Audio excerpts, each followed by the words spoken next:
ஒரே ஒரு அணில் குட்டி வந்து கமாண்ட்ல கத்திக்கிட்டே இருக்கு.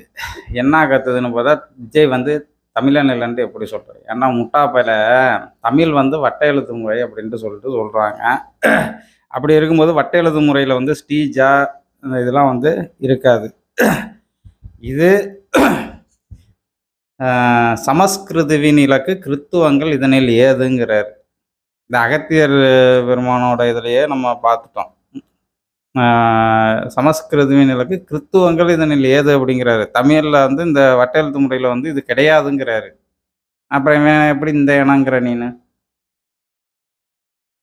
அதான் சொல்றாங்க, இயேசுன்னு ஒருத்தன் இருந்தானா, அவன் வரலாற்ற 2ஆ பிரிச்சு புட்டான், நக்கி புட்டான்ட்டு சொல்றீங்க. அப்ப அவன் மொழியில பேச வேண்டியது தானே, எதுக்கு தமிழ்ல பேசுறீங்கன்ட்டு கேட்கிறேன்.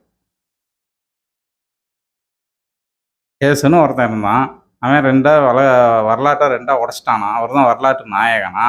அப்படின்னு யாரு சொல்றது? நம்ம சொல்லல. இவங்க தான் சொல்லிக்கிட்டு இருக்காய்ங்க. அப்ப அவன் இது பண்ணான்னா, அவனுடைய இத வச்சுக்கிட்டு நீங்க இது பண்ணி தமிழோடைய வருடம் வந்து இதுலேருந்து தொடங்குனதுன்ட்டு சொல்ல முடியாது. ஏன்னா, அது இயற்கையோட காலகணிதத்த வச்சிருப்பாங்க. புரிஞ்சுதா?